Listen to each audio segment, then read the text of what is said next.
വോയിസിലെ അടുത്ത സെക്ഷനാണ് ഞാൻ ഈ പറയാൻ പോകുന്നത്. ഓക്കെ, അപ്പൊ നമ്മൾ ഇത്ര നേരം നമ്മൾ എന്താ പഠിച്ചത്?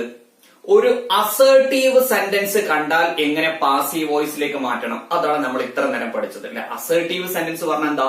അതിന്റെ തുടക്കം ഒരു സബ്ജക്ട് വരും, രണ്ടാമത് ഒരു വേർബ് വരും, മൂന്നാമത് ഒരു ഒബ്ജക്റ്റ് വരും. ഇങ്ങനത്തെ സെന്റൻസുകൾക്കാണ് അസേർട്ടീവ് സെന്റൻസ് പറയുന്നത്. എന്താണ്? Subject, verb, object, subject, verb, object. ആ ഒരു സ്ട്രക്ചറിൽ വരുന്ന സെന്റൻസിനാണ് എന്ത് വിളിക്കുക? Assertive sentence. അപ്പൊ ഒരു അസേർട്ടീവ് സെന്റൻസിനെ എങ്ങനെയാണ് പാസീവ് വോയിസിലേക്ക് മാറ്റേണ്ടത്, അതാണ് നമ്മൾ ഇത്ര നേരം ഡിസ്കസ് ചെയ്തത്. അതിന്റെ തുടക്ക സബ്ജക്ട് വരും, അവസാനം വരുന്ന ആൾ ഒബ്ജക്റ്റ് ആയിരിക്കും. തുടക്ക സബ്ജക്ട്, അവസാന ഒബ്ജക്റ്റ്. ഇങ്ങനത്തെ സ്ട്രക്ചർ വരുന്ന സെന്റൻസിന് എന്ത് വിളിക്കാം? അതൊക്കെ അസേർട്ടീവ് സെന്റൻസ് ആയിരിക്കും. അപ്പോ അസേർട്ടീവ് സെന്റൻസിനെ പാസീവ് വോയിസിലേക്ക് മാറ്റുന്ന സമയത്ത് 3 സ്റ്റെപ്പാണ്. ഓർക്കുണ്ടോ? 1, 2, 3 3 സ്റ്റെപ്പാണ്. ഓർക്കുണ്ടോ? ഓക്കെ, ശരി. അപ്പൊ അത് ആ 3 സ്റ്റെപ്പാണ് ഫോളോ ചെയ്യേണ്ടത് അസേർട്ടീവ് സെന്റൻസിനാണ്. അങ്ങനത്തെ സെന്റൻസുകൾക്ക് എന്താ വിളിക്കുക? അസേർട്ടീവ് സെന്റൻസ് അല്ലെ. അസേർട്ടീവ് സെന്റൻസ് ആണ് വിളിക്കുക അല്ലെ. അപ്പൊ ഒരു അസേർട്ടീവ് സെന്റൻസിനെ പാസീവ് വോയിസിലേക്ക് മാറ്റിയ കാര്യമാണ് ഇത്ര നേരം നമ്മൾ ഡിസ്കസ് ചെയ്തത്. ഓക്കെ, ശരി. ഇനി ഞാൻ പറയാൻ പോകുന്നത് ഒരു ഇന്ററോഗേറ്റീവ് സെന്റൻസ് കണ്ടാൽ എങ്ങനെ പാസീവ് വോയിസിലേക്ക് മാറ്റാം, അതാണ് പറയാൻ പോകുന്നത്. ഇന്ററോഗേറ്റീവ് സെന്റൻസ് പറഞ്ഞാൽ എന്താ അറിയോ? അതൊരു ക്വസ്റ്റ്യൻ മാർക്കിൽ അവസാനിക്കും. ഒരു സെന്റൻസ് ക്വസ്റ്റ്യൻ മാർക്കിൽ അവസാനിച്ചാൽ അതിനെ എന്ത് വിളിക്കുക? Interrogative sentence. ഇന്ററോഗേറ്റീവ് സെന്റൻസ് പറഞ്ഞാൽ എന്താ? ഒരു സെന്റൻസ് ക്വസ്റ്റ്യൻ മാർക്കിൽ അവസാനിച്ചാൽ അതിനെ വിളിക്കുന്ന പേരാണ് എന്ത്? Interrogative sentence. അപ്പൊ ഒരു ഇന്ററോഗേറ്റീവ് സെന്റൻസിനെ എങ്ങനെ പാസീവ് വോയിസിലേക്ക് മാറ്റാം, അതാണ് ഞാൻ ഇപ്പൊ പറയാൻ പോകുന്നത്. ഓക്കെ, ശരി. അപ്പൊ ആദ്യം ശ്രദ്ധിക്കുക, ഇന്ററോഗേറ്റീവ് സെന്റൻസ് 2 തരത്തിലുണ്ട് അല്ലെ. ക്വസ്റ്റ്യൻ മാർക്കിൽ അവസാനിച്ചാൽ അതിന് ഇന്ററോഗേറ്റീവ് സെന്റൻസ് പറയും. ഇന്ററോഗേറ്റീവ് സെന്റൻസ് 2 തരത്തിലുണ്ട്. ഒന്ന് WH ക്വസ്റ്റ്യൻ വേർഡ് കൊണ്ട് തുടങ്ങുന്ന ഇന്ററോഗേറ്റീവ് സെന്റൻസ് ഉണ്ട്. W അല്ലെങ്കിൽ H ക്വസ്റ്റ്യൻ വേർഡ്. ഇപ്പൊ W കൊണ്ട് ആരംഭിക്കുന്ന കുറെ ചോദ്യവാക്കുകളുണ്ട്, H കൊണ്ട് ആരംഭിക്കുന്ന കുറെ ചോദ്യവാക്കുകളുണ്ട് അല്ലെ. ഇപ്പൊ W കൊണ്ട് ആരംഭിക്കുന്ന ചോദ്യവാക്കുകൾ ഇരിക്കുക: what, which, when, why, who, whom, whose, ഇങ്ങനെ ഉണ്ട് അല്ലെ. ഒക്കെ W കൊണ്ട് ആരംഭിച്ചിരിക്കുന്നത് കണ്ട നിങ്ങൾ. H കൊണ്ട് ആരംഭിക്കുന്ന ചോദ്യവാക്കുകൾ ഇരിക്കുക: how, how many, how much, how far, ഇങ്ങനെ കുറെ ഉണ്ട് അല്ലെ. തീർച്ചയായിട്ടും. അപ്പൊ W അല്ലെങ്കിൽ H കൊണ്ട് ആരംഭിക്കുന്ന, W അല്ലെങ്കിൽ W എന്ന അക്ഷരം കൊണ്ട് അല്ലെങ്കിൽ H എന്ന അക്ഷരം കൊണ്ട് ആരംഭിക്കുന്ന ചോദ്യവാക്കുകൾക്ക് ഇംഗ്ലീഷ് എന്താ പറയാ? WH question word. അപ്പോ ഇന്ററോഗേറ്റീവ് സെന്റൻസ് 2 തരത്തിലുണ്ട്. ഒന്ന് WH ക്വസ്റ്റ്യൻ വേർഡ് കൊണ്ട് തുടങ്ങുന്ന ഇന്ററോഗേറ്റീവ് സെന്റൻസ് ഉണ്ട്, പിന്നെ ഓക്സിലറി വെർബ് കൊണ്ട് തുടങ്ങുന്ന ഇന്ററോഗേറ്റീവ് സെന്റൻസ് ഉണ്ട്. തുടക്കം തന്നെ ഓക്സിലറി വെർബ് ആയിരിക്കും. ഓക്സിലറി വെർബ് കൊണ്ട് തുടങ്ങുന്ന ഇന്ററോഗേറ്റീവ് സെന്റൻസ് ഉണ്ട്. ഓക്കെ, ശരി. ഇപ്പൊ ഞാൻ ആദ്യം പറയാൻ പോകുന്നത് WH ക്വസ്റ്റ്യൻ വേർഡ്, W അല്ലെങ്കിൽ H ക്വസ്റ്റ്യൻ വേർഡ് ചോദ്യവാക്ക് കൊണ്ട് ആരംഭിക്കുന്ന ഇന്ററോഗേറ്റീവ് സെന്റൻസിനെ എങ്ങനെ പാസീവ് വോയിസിലേക്ക് മാറ്റാം, അതാണ് പറയാൻ പോകുന്നത് കേട്ടോ. അവിടെ 4 സ്റ്റെപ്പ് ഉണ്ട്. 4 സ്റ്റെപ്പ് ഉണ്ട്. അവിടെ എഴുതി വെച്ചിട്ടുണ്ട് ഞാൻ. എന്താണ് ഫസ്റ്റ് സ്റ്റെപ്പ്? എന്താ ഫസ്റ്റ് സ്റ്റെപ്പ്? ആ സെന്റൻസിലെ നോക്കുക, WH ക്വസ്റ്റ്യൻ വേർഡ് ആദ്യം എഴുതുക. ഒരു ചോദ്യം ഇവിടെ എഴുതിയിട്ടുണ്ട്: how can he write the book. ഇതാണ് ചോദ്യം. പാസീവ് വോയിസിലേക്ക് മാറ്റാൻ പറയാണ്. അപ്പൊ ക്വസ്റ്റ്യൻ മാർക്കിൽ അവസാനിച്ചിട്ടുണ്ട്, ഇന്ററോഗേറ്റീവ് സെന്റൻസ് ആണ്. മനസ്സിലായി? തുടക്കം നോക്കൂ, ഹൗ എന്നറിയപ്പെടുന്ന ഒരു പദമുണ്ട്. അപ്പൊ H എന്ന ചോദ്യവാക്ക് കൊണ്ട് ആരംഭിച്ചിരിക്കുന്ന ഇന്ററോഗേറ്റീവ് സെന്റൻസ് ആണ്. അപ്പൊ W അല്ലെങ്കിൽ H ചോദ്യവാക്ക്, ക്വസ്റ്റ്യൻ വേർഡ് പറഞ്ഞ ചോദ്യവാക്ക്, W അല്ലെങ്കിൽ H ചോദ്യവാക്ക് കൊണ്ട് ആരംഭിക്കുന്ന ഒരു ഇന്ററോഗേറ്റീവ് സെന്റൻസിലെ ചോദ്യം തന്നിട്ട് നിങ്ങളോട് പാസീവ് വോയിസിലേക്ക് മാറ്റാൻ പറഞ്ഞ ഫസ്റ്റ് സ്റ്റെപ്പ് എന്താ? ആ ചോദ്യവാക്ക് ആരാണോ അയാൾ ആദ്യം എഴുതുക. ഇതാണ് ഫസ്റ്റ് സ്റ്റെപ്പ്. എന്താണ് ഫസ്റ്റ് സ്റ്റെപ്പ്? ആ ചോദ്യവാക്കിന് ആദ്യം എഴുതുക. ഇനി രണ്ടാമത് ചെയ്യേണ്ട സ്റ്റെപ്പ്, മൊത്തം 4 സ്റ്റെപ്പാണുള്ളത്. അതിൽ രണ്ടാമത് ചെയ്യേണ്ട സ്റ്റെപ്പ് അസേർട്ടീവ് സെന്റൻസിലെ രണ്ടാമത്തെ സ്റ്റെപ്പ് ഫോളോ ചെയ്യുക. ഞാൻ നിങ്ങൾ നോക്കിയാൽ കാണാൻ പറ്റും. അസേർട്ടീവ് സെന്റൻസിലെ രണ്ടാമത്തെ സ്റ്റെപ്പ് ഓർക്കുണ്ടോ നിങ്ങൾ? എന്താ? ഒരു 8 കാര്യങ്ങൾ ഞാൻ പറഞ്ഞിരുന്നു. അത് നിങ്ങൾ ബാക്കിൽ നോക്കിയാൽ മനസ്സിലാവും. ആ 8 എണ്ണത്തിൽ ആരെങ്കിലും ഒരാള് ഈ ചോദ്യവാക്ക് കഴിഞ്ഞ ഉടനെ വരും. ആ 8 എണ്ണത്തിൽ ആരെങ്കിലും ഒരാള് ഈ ചോദ്യവാക്ക് കഴിഞ്ഞ ഉടനെ വരും. അസേർട്ടീവ് സെന്റൻസിലെ രണ്ടാമത്തെ സ്റ്റെപ്പ് ഫോളോ ചെയ്യുക. അസേർട്ടീവ് സെന്റൻസിലെ രണ്ടാമത്തെ സ്റ്റെപ്പ് എന്താ? ഒരു 8 ആളുകൾ ഞാൻ അവിടെ പറയുന്നുണ്ട്. ആ 8 ആളുകളിൽ ആരെങ്കിലും ഒരാൾ ചോദ്യവാക്ക് കഴിഞ്ഞ ഉടനെ വരും. ഇത് അവിടെ ക്യാൻ ആണ്. ശ്രദ്ധിച്ചോളൂ, ക്യാൻ ആണ്. അപ്പൊ നിങ്ങൾ ബാക്കിൽ എഴുതി വെച്ചിട്ടുണ്ട്. നോക്കുക, അസേർട്ടീവ് സെന്റൻസിൽ രണ്ടാമത്തെ റൂൾ എഴുതി വെച്ചിട്ടുണ്ട്. ക്യാൻ കണ്ടാൽ അതിനെ പാസീവ് വോയിസിലേക്ക് മാറ്റുന്ന സമയത്ത് ക്യാൻ ബി എന്ന് എഴുതുന്നത്. ക്യാൻ ബി എന്ന് എഴുതുക, പ്ലസ് വെർബിന്റെ മൂന്നാമത്തെ ഫോം എടുക്കുക. ഇവിടെ വിൽ ആണെങ്കിൽ will be plus V3, shall ആണെങ്കിൽ shall be plus V3, would ആണെങ്കിൽ would be plus V3, might ആണെങ്കിൽ might be plus V3, should ആണെങ്കിൽ ഷുഡ് ബി പ്ലസ് V3. അത് ബാക്കിൽ എഴുതി വെച്ചിട്ട് നോക്കിയാൽ മനസ്സിലാവും. അപ്പൊ ക്യാൻ ബി പ്ലസ് V3. ഇവിടെ വെർബ് ആരാ? How can he write. Write ആണ് വെർബ്. റൈറ്റിന്റെ V3 എന്താ? Write, wrote, written. Write, wrote, written അല്ലെ. ഓക്കെ, ശരി. അപ്പൊ ഫസ്റ്റ് സ്റ്റെപ്പ് എന്താ, ഇന്ററോഗേറ്റീവ് സെന്റൻസ് എന്നിട്ട് പാസീവ് വോയിസിലേക്ക് മാറ്റാൻ പറഞ്ഞ ഫസ്റ്റ് സ്റ്റെപ്പ് ആ ചോദ്യവാക്ക് തുടക്കം ഉണ്ടെന്ന് നോക്കുക, അതിന് ആദ്യം എഴുതുക. രണ്ടാമത് ചെയ്യേണ്ട സ്റ്റെപ്പ് അസേർട്ടീവ് സെന്റൻസിലെ രണ്ടാമത്തെ സ്റ്റെപ്പ് ഫോളോ ചെയ്യുക. അല്ലെ, അസേർട്ടീവ് സെന്റൻസിലെ രണ്ടാമത്തെ സ്റ്റെപ്പ് ഓർക്കുണ്ടോ, ഒരു 8 ആളുകളുടെ കാര്യം ഞാൻ പറഞ്ഞിട്ടുണ്ട്. ആ 8 ആളുകളിൽ ആരെങ്കിലും ഒരാൾ ഈ ചോദ്യവാക്ക് കഴിഞ്ഞ ഉടനെ ഉണ്ടാവുന്ന ഉറപ്പ് അത് ക്യാൻ ആണ്. അപ്പൊ രണ്ടാമത്തെ സ്റ്റെപ്പിൽ പറയുന്നുണ്ട് ക്യാൻ കണ്ടാൽ ക്യാൻ ബി പ്ലസ് V3 ആക്കണം. അപ്പൊ രണ്ടാമത്തെ സ്റ്റെപ്പ് ഇത് എഴുതി, രണ്ടാമത്തെ സ്റ്റെപ്പ് ഫോളോ ചെയ്തു. ഇനി മൂന്നാമത് ചെയ്യേണ്ട കാര്യം എന്താ, അസേർട്ടീവ് സെന്റൻസിലെ മൂന്നാമത്തെ സ്റ്റെപ്പ് ഫോളോ ചെയ്യുക. അസേർട്ടീവ് സെന്റൻസിലെ മൂന്നാമത്തെ സ്റ്റെപ്പ് എന്താ, ബാക്കിൽ നോക്കിയാൽ നിങ്ങൾ കാണാൻ പറ്റും. അസേർട്ടീവ് സെന്റൻസിലെ മൂന്നാമത്തെ സ്റ്റെപ്പ് എന്താ, ബൈ ചേർത്തി സബ്ജക്റ്റിനെ ഒബ്ജക്റ്റിന്റെ സ്ഥാനത്തേക്ക് കൊണ്ടുവരിക. ബാക്കിൽ നോക്കിയാൽ കാണാൻ പറ്റും. ബൈ ചേർത്തി സബ്ജക്റ്റിനെ, ശ്രദ്ധിക്കണം, ഇന്ററോഗേറ്റീവ് സെന്റൻസ് ആണെങ്കിൽ സബ്ജക്ട് നടുക്കാ വരിക. എവിടെ വരിക, നടുക്കാണ്. ഇന്ററോഗേറ്റീവ് സെന്റൻസിലെ സബ്ജക്ട് എവിടെ വരിക, നടുക്കാ വരിക. ആ സബ്ജക്ട് എന്ത് ചെയ്യണം, അസേർട്ടീവ് സെന്റൻസിലെ മൂന്നാമത്തെ സ്റ്റെപ്പ് എന്താ, ബാക്കിൽ നോക്കിയാൽ കാണാൻ പറ്റും. അസേർട്ടീവ് സെന്റൻസിലെ മൂന്നാമത്തെ സ്റ്റെപ്പ് എന്താണ്, അസേർട്ടീവ് സെന്റൻസിലെ മൂന്നാമത്തെ സ്റ്റെപ്പ് ഫോളോ ചെയ്യുക. അതെന്താണ്, ആ സെന്റൻസിലെ സബ്ജക്റ്റിന് എന്ത് ചെയ്യുക, ബൈ ചേർത്തി പാസീവ് വോയിസിലെ ഒബ്ജക്റ്റിന്റെ സ്ഥാനത്തേക്ക് കൊണ്ടുവരിക. അവിടെ സബ്ജക്റ്റ് ആണ് ഞാൻ പറഞ്ഞു. ഇന്ററോഗേറ്റീവ് സെന്റൻസ് ആണെങ്കിൽ സബ്ജക്റ്റ് നടുക്കാ വരിക. ആ സബ്ജക്റ്റിനെ ബൈ ചേർത്തി ഒബ്ജക്റ്റിന്റെ സ്ഥാനത്തേക്ക് കൊണ്ടുവരിക. അല്ലെ, അപ്പൊ ബൈ ചേർത്തി ഹി ഇങ്ങോട്ട് വരുന്ന സമയത്ത് എന്തായിട്ട് മാറും, ഹിം എന്നായിട്ട് മാറും. ഇതൊക്കെ ഞാൻ കഴിഞ്ഞ ക്ലാസ്സിൽ പറഞ്ഞിട്ടുണ്ട്. ബൈ ചേർത്തി ഹി ഇങ്ങോട്ട് വരുന്ന സമയത്ത് ബൈ ഹിം എന്നായിട്ട് മാറും. മനസ്സിലായോ? ശരി, കഴിഞ്ഞിട്ടല്ല, ഒരാൾ കൂടിയുണ്ട്. അപ്പൊ ഒന്നാമത്തെ റൂൾ ഫോളോ ചെയ്തു, രണ്ടാമത്തെ സ്റ്റെപ്പ് ഫോളോ ചെയ്തു, മൂന്നാമത്തെ സ്റ്റെപ്പ് ഫോളോ ചെയ്തു, നാലാമത്തെ സ്റ്റെപ്പ് എന്താ, അപ്പൊ ഇന്ററോഗേറ്റീവ് സെന്റൻസ് ആണെങ്കിൽ 4 സ്റ്റെപ്പ് ഉണ്ട്. നാലാമത്തെ സ്റ്റെപ്പ് എന്താ, ആക്റ്റീവ് വോയിസിലെ ഒബ്ജക്റ്റിനെ പാസീവ് വോയിസിലെ ഓക്സിലറി വെർബ് കഴിഞ്ഞ ഉടനെ എഴുതുക. നോക്കൂ, ഇവിടെ ഒരു ഒബ്ജക്റ്റ് ഉണ്ട്. ആരാ, ഞാൻ പറഞ്ഞു ഒബ്ജക്റ്റ് പറഞ്ഞാൽ എന്താ, ഒരു സെന്റൻസിന്റെ അവസാനം വരുന്ന ആളെയാണ് എന്തെന്ന് പറയാ, ഒബ്ജക്റ്റ്. അത് അവിടെ ഉണ്ട്. അയാൾ ഇവിടെ എവിടെ എഴുതേണ്ടത്, നോക്ക്, അവിടെ എഴുതി വെച്ചിട്ടുണ്ട്. ആക്റ്റീവ് വോയിസിലെ ഒബ്ജക്റ്റിനെ അയാളാണ് ഒബ്ജക്റ്റ്. ഒരു സെന്റൻസിന്റെ അവസാനം വരുന്ന ആളാണ് എന്തെന്ന് വിളിക്കുക, ഒബ്ജക്റ്റ്. ഒബ്ജക്റ്റിനെ പാസീവ് വോയിസിലെ ഓക്സിലറി വെർബ് കഴിഞ്ഞ ഉടനെ എഴുതുക. ഓക്സിലറി വെർബ് ആരാ ഇവിടെ, ഞാൻ നിങ്ങളോട് പറഞ്ഞിട്ടുണ്ട്. എന്താ, ഇംഗ്ലീഷിൽ മൊത്തം എത്ര ഓക്സിലറി വെർബാണുള്ളത്, ഇംഗ്ലീഷിൽ മൊത്തം 24 ഓക്സിലറി വെർബാണുള്ളത്. എത്ര, 24. അത് നമുക്ക് PSCക്ക് വേണ്ടത് ഒരു 20 ഓക്സിലറി വെർബ. ഒരു 20 ഓക്സിലറി വെർബ അതിന്റെ അകത്ത് കിടന്നാണ് ചോദ്യങ്ങൾ ഇങ്ങനെ ചോദിക്കുക. അത് ആരൊക്കെയാണ് ശ്രദ്ധിച്ചോളൂ, പറയാം. ഇംഗ്ലീഷിൽ മൊത്തം 24 ഓക്സിലറി വെർബ്. അത് നമുക്ക് PSCക്ക് വേണ്ടത് ഒരു 20 എണ്ണം. അത് ഇതൊക്കെയാണ്: is, am, are, was, were, can, could, will, would, shall, should, may, might, have, has, had, do, does, did, must. ഒന്നുകൂടി ഞാൻ പറയാം. ഇംഗ്ലീഷിൽ മൊത്തം 24 ഓക്സിലറി വെർബ് ഉണ്ട്. പക്ഷെ നമുക്ക് PSCക്ക് വേണ്ടത് എത്ര, ഒരു 20 എണ്ണം. ഒന്നുകൂടി ഞാൻ പറയാം. ഇതൊക്കെയാണ്: is, am, are, was, were, can, could, will, would, shall, should, may, might, have, has, had, do, does, did, must. ഈ 20 ഓക്സിലറി വെർബിൽ ആരെങ്കിലും നോക്ക് അവിടെ ഉണ്ടാവും, ആരെങ്കിലും ഒരാൾ അവിടെ ഉണ്ടാവും. ആരാ, ക്യാൻ ഉണ്ട്, അല്ലെ? യെസ്. അപ്പൊ എന്താ നാലാമത്തെ സ്റ്റെപ്പ്, ആക്റ്റീവ് വോയിസിലെ ഒബ്ജക്റ്റിനെ പാസീവ് വോയിസിലെ ഓക്സിലറി വെർബ് കഴിഞ്ഞ ഉടനെ, ഈ ക്യാൻ കഴിഞ്ഞ ഉടനെ വേണം ആരെ കൊണ്ടുവരാന്, ദ ബുക്കിനെ കൊണ്ടുവരാൻ. അപ്പൊ ആൻസർ എന്താ വരിക, ഹൗ ക്യാൻ ഇത് ആ ഓക്സിലറി വെർബ് കഴിഞ്ഞ ഉടനെ ആരെ കൊണ്ടുവരാം, ഒബ്ജക്റ്റിനെ കൊണ്ടുവരാം. How can the book be written, അല്ലെ? How can the book be written by him. ഇതാണ് ഇതിന്റെ ആൻസർ. മനസ്സിലായോ പറഞ്ഞത്? അപ്പൊ നാലാമത്തെ സ്റ്റെപ്പ് മറക്കരുത്. ആ ആക്റ്റീവ് വോയിസിലെ ഒബ്ജക്റ്റിനെ പാസീവ് വോയിസിലെ ഓക്സിലറി വെർബ് കഴിഞ്ഞ ഉടനെ എഴുതുക. ഓക്കെ, ശരി. ഇനി ഒരു ചോദ്യം കൂടി ഞാൻ പറയാട്ടോ. How does she see you, ഇതാണ് ചോദ്യം, അല്ലെ?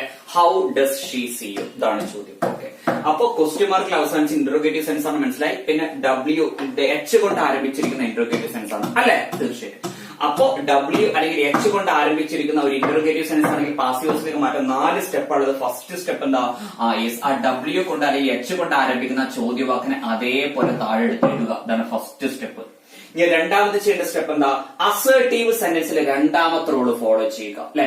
അസേർട്ടീവ് സെന്റൻസിലെ രണ്ടാമത്തെ റൂൾ ഓർക്കുന്നുണ്ടോ നിങ്ങൾ? ഒരു 8 ആളുകളിൽ ആരെങ്കിലും ഒരാള് ഈ ചോദ്യവാക്ക് കഴിഞ്ഞ ഉടനെ വരും. നോക്ക്, അത് ഡസ് ആണ്. അപ്പൊ എല്ലാവരും ഒരു കാര്യം ഇവിടെ ശ്രദ്ധിച്ചോളൂ. ഈ ചോദ്യവാക്ക് കഴിഞ്ഞ ഉടനെ ഡസ് അല്ലെങ്കിൽ ഡു ആണുള്ളതെങ്കിൽ, ഈ ചോദ്യവാക്ക് കഴിഞ്ഞ ഉടനെ ഡസ് അല്ലെങ്കിൽ ഡു ആണുള്ളതെങ്കിൽ നിങ്ങൾ അപ്പം മനസ്സിലാക്കണം ഇവിടെ V1 ആണ് ഉള്ളത് എന്ന് നിങ്ങൾ മനസ്സിലാക്കണം. മനസ്സിലായി പറഞ്ഞത്? ഈ ചോദ്യവാക്ക് കഴിഞ്ഞ ഉടനെ ഡസ് അല്ലെങ്കിൽ ഡു കണ്ടാൽ അപ്പൊ നിങ്ങൾ മനസ്സിലാക്കണം അവിടെ ആരാളുള്ളത്, V1 ആണ്. മനസ്സിലാക്കണം. ഓക്കെ, ശരി. അപ്പൊ രണ്ടാമത്തെ സ്റ്റെപ്പ് അസേർട്ടീവ് സെന്റൻസിലെ രണ്ടാമത്തെ സ്റ്റെപ്പ് ഫോളോ ചെയ്യുക. അസേർട്ടീവ് സെന്റൻസ് രണ്ടാമത്തെ സ്റ്റെപ്പ് ഓർക്കുണ്ടോ? ഒരു 8 ആളുകളിൽ ആരെങ്കിലും ഒരാളുണ്ടാവും. അത് ചോദ്യവാക്ക് കഴിഞ്ഞ ഉടനെ ഒരു ഡസ്, ഞാൻ പറഞ്ഞു ഡസ് അല്ലെങ്കിൽ ഡു കണ്ടാൽ ഇവിടെ ആരാ വരിക, V1. അപ്പൊ നോക്കുക, ബാക്കിൽ എഴുതി വെച്ചിട്ടുണ്ട് അസേർട്ടീവ് സെന്റൻസ് രണ്ടാമത്തെ റൂൾ എഴുതി വെച്ചിട്ടുണ്ട്. V1 കണ്ടാൽ ഈസ് അല്ലെങ്കിൽ ആം അല്ലെങ്കിൽ ആർ ഇതിൽ ആരെങ്കിലും, ഈസ് അല്ലെങ്കിൽ ആം അല്ലെങ്കിൽ ആർ ഇതിൽ ആരെങ്കിലും ഒരാൾ എഴുതുക. പ്ലസ് വെർബിന്റെ മൂന്നാമത്തെ ഫോം എടുക്കുക. പ്ലസ് വെർബിന്റെ മൂന്നാമത്തെ ഫോം എടുക്കുക. ഇവിടെ വെർബ് ആരാ, സി ആണ്. സി എന്നുള്ളതിന്റെ V3 എന്താ, C V1, so V2 scene അതിന്റെ V3, സീൻ ആണ് അതിന്റെ V3. അപ്പൊ രണ്ടാമത്തെ സ്റ്റെപ്പ് ഫോളോ ചെയ്തു. ഓക്കെ, ഇനി മൂന്നാമത്തെ സ്റ്റെപ്പ് എന്താ നോക്കുക. അസേർട്ടീവ് സെന്റൻസിലെ മൂന്നാമത്തെ സ്റ്റെപ്പ് ഫോളോ ചെയ്യുക. അസേർട്ടീവ് സെന്റൻസിലെ മൂന്നാമത്തെ സ്റ്റെപ്പ് എന്താ, യെസ്, ബൈ ചേർത്തി ആക്റ്റീവ് വോയിസിലെ സബ്ജക്റ്റിനെ പാസീവ് വോയിസിലെ ഒബ്ജക്റ്റിന്റെ സ്ഥാനത്തേക്ക് കൊണ്ടുവരിക. ബൈ ചേർത്തി ആക്റ്റീവ് വോയിസിലെ സബ്ജക്റ്റിന്, ഞാൻ പറഞ്ഞു ഇന്ററോഗേറ്റീവ് സെന്റൻസിലെ സബ്ജക്ട് എപ്പോഴും എവിടെ വരിക, നടുക്കാണ് വരിക. അപ്പൊ ബൈ ചേർത്തി ആക്റ്റീവ് വോയിസിലെ സബ്ജക്റ്റിനെ പാസീവ് വോയിസിലെ ഒബ്ജക്റ്റിന്റെ സ്ഥാനത്തേക്ക് കൊണ്ടുവരിക. അപ്പൊ ബൈ ചേർത്തി ഷീ ഇങ്ങോട്ട് വരുന്ന എന്തായിട്ട് മാറും, ബൈ ഹർ എന്നായിട്ട് മാറും. അത് നിങ്ങൾക്ക് എല്ലാവർക്കും അറിയാം. ഇവിടെ ഷീ ആണെങ്കിൽ ഹർ ആവും, ഇവിടെ ഹിം ആണെങ്കിൽ ഹി ആണെങ്കിൽ ഹിം ആവും, ദം ദേ ആണെങ്കിൽ ബൈ ദം ആവും. ഇവിടെ യു ആണെങ്കിൽ അത് യുന് അതേപോലെ കൊണ്ടുവരണം. ഓക്കെ, ശരി. അപ്പൊ അവിടെ ഷീ ആണത്. അപ്പൊ ഷീ ഇങ്ങോട്ട് വരുന്ന സമയത്ത് ബൈ ഹർ എന്നായിട്ട് മാറും. രണ്ടാമത്തെ സ്റ്റെപ്പും മൂന്നാമത്തെ സ്റ്റെപ്പും ഫോളോ ചെയ്തു. ഇനി നാലാമത്തെ സ്റ്റെപ്പ് എന്താ, ആക്റ്റീവ് വോയിസിലെ ഒബ്ജക്റ്റിനെ പാസീവ് വോയിസിലെ ഓക്സിലറി വെർബ് കഴിഞ്ഞ ഉടനെ എഴുതുക. അല്ലെ, ഞാൻ പറഞ്ഞു നിങ്ങൾക്കറിയാം ഒബ്ജക്റ്റിന്റെ സ്ഥാനം എവിടെയാ, ഒരു സെന്റൻസിന്റെ അവസാനമാണ് ഒബ്ജക്റ്റിന്റെ സ്ഥാനം. അല്ലെ, അവസാനല്ലേ. ആ ഒബ്ജക്റ്റിനെ എവിടെ എഴുതാൻ പറഞ്ഞു, ആക്റ്റീവ് വോയിസിലെ ഒബ്ജക്റ്റിനെ പാസീവ് വോയിസിലെ ഓക്സിലറി വെർബ് കഴിഞ്ഞ ഉടനെ എഴുതുക. അത് അവിടെ 3 ഓക്സിലറി വെർബ് ഉണ്ട് അല്ലെ, അത് കഴിഞ്ഞ ഉടനെ എഴുതുക. അത് അവിടെ ഹൗ എന്ന് എഴുതുക, എന്നിട്ട് ഈസ് അല്ലെങ്കിൽ ആം അല്ലെങ്കിൽ ആർ എന്ന് എഴുതുക, എന്നിട്ട് ഇവിടെ കൊണ്ടുവരിക. ഞാൻ പറഞ്ഞു 20 auxiliary verb 3 is am are. ഇവിടെ കൊണ്ടുവരിക ആ യുനെ അല്ലെ, എന്നിട്ട് യു ആണ്. അപ്പൊ യുനെ അതേപോലെ കൊണ്ടുവരിക, സീൻ ബൈ ഹർ. ഇനി നോക്കൂ ഈ ഒബ്ജക്റ്റ് ആണ്, ഈ ആക്റ്റീവ് വോയിസിലെ ഒബ്ജക്റ്റിനെ പാസീവ് വോയിസിലെ ഓക്സിലറി വെർബ് കഴിഞ്ഞ ഉടനെ എഴുതുക. അല്ലെ, ഇവിടുത്തെ ഇയാളാണ് തീരുമാനിക്കുന്നത് ഇവിടെ ഈസ് ആണോ ആം ആണോ ആർ ആണോ തീരുമാനിക്കുന്നത്. ഇവിടെ ഈസ് ആണോ ആം ആണോ ആർ ആണോ ആരാ തീരുമാനിക്കുക, ഇങ്ങോട്ട് കൊണ്ടുവരുന്ന ഒബ്ജക്റ്റ് ഉണ്ടല്ലോ അയാളാ തീരുമാനിക്കുക. നോക്കൂ, ഇവിടെ യു ആണ്. യു വരുന്ന സമയത്ത് ഈസ് ആണോ ആം ആണോ ആർ ആണോ വരിക, യു വരുന്ന സമയത്ത് ഈസ് വരോ, ഇല്ല, പറയാൻ പാടില്ല. U is തെറ്റ. യു വരുന്ന സമയത്ത് ആം വരോ, ഇല്ല, പറയാൻ പാടില്ല. You am തെറ്റ. എന്താ വരിക, ആറാണ് ശരി അല്ലെ. യെസ്, അപ്പൊ എന്താ ആൻസർ വരിക, how are you, how are you seen by her? ഇങ്ങനെയാണ് അതിന്റെ ആൻസർ വരിക. How are you seen by her? Okay, അടുത്ത ചോദ്യം, how did he finish the work? ഇതാണ് ചോദ്യം അല്ലെ. അപ്പൊ ക്വസ്റ്റ്യൻ മാർക്കിൽ അവസാനിച്ചിട്ടുണ്ട്. ഇന്ററോഗേറ്റീവ് സെൻസ് ആയി മനസ്സിലായി. ഇനി എച്ച് എന്നറിയപ്പെടുന്ന ചോദ്യവാക്ക്, ഹൗ എന്നറിയപ്പെടുന്ന ചോദ്യവാക്ക് കൊണ്ട് ആരംഭിച്ചിട്ടുണ്ട്. അപ്പൊ ഡബ്ല്യു അല്ലെങ്കിൽ എച്ച് ചോദ്യവാക്ക് കൊണ്ട് ആരംഭിക്കുന്ന ഒരു ഇന്ററോഗേറ്റീവ് സെൻസ് ആണെങ്കിൽ ഫസ്റ്റ് സ്റ്റെപ്പ് എന്താ, ഇവിടെ ഇതുണ്ട്. ആ ഡബ്ല്യു അല്ലെങ്കിൽ എച്ച് ചോദ്യവാക്കിനെ ആദ്യം എഴുതുക. ഇവിടെ എച്ച് കൊണ്ട് ആരംഭിക്കുന്ന ചോദ്യവാക്കിനെ ആദ്യം എഴുതുക. ഇനി നോക്കുക, രണ്ടാമത്തെ സ്റ്റെപ്പ് അസേർട്ടീവ് സെന്റൻസിലെ രണ്ടാമത്തെ സ്റ്റെപ്പ് ഫോളോ ചെയ്യുക. അസേർട്ടീവ് സെന്റൻസിലെ രണ്ടാമത്തെ സ്റ്റെപ്പ് ഓർക്കുണ്ടോ, ഒരു 8 ആളുകളിൽ ആരെങ്കിലും ഒരാള് ഈ ചോദ്യവാക്ക് കഴിഞ്ഞ ഉടനെ വരും. അതാരാ, ഡിഡ് ആണ്. അപ്പൊ എല്ലാരും ഇവിടെ ശ്രദ്ധിച്ചോളൂ. ഈ ചോദ്യവാക്ക് കഴിഞ്ഞ ഉടനെ ഡിഡ് ആണ് വന്നിട്ടുള്ളതെങ്കിൽ നിങ്ങൾ അപ്പം മനസ്സിലാക്കണം ഇവിടെ V2 ആണുള്ളതെന്ന് മനസ്സിലാക്കണം. മനസ്സിലായോ? ഈ ചോദ്യവാക്ക് കഴിഞ്ഞ ഉടനെ ഡസ് അല്ലെങ്കിൽ ഡു ആണെങ്കിലോ, ഇതിന് തൊട്ടും പറഞ്ഞു, അപ്പൊ V1 ആണെന്ന് മനസ്സിലാക്കണം.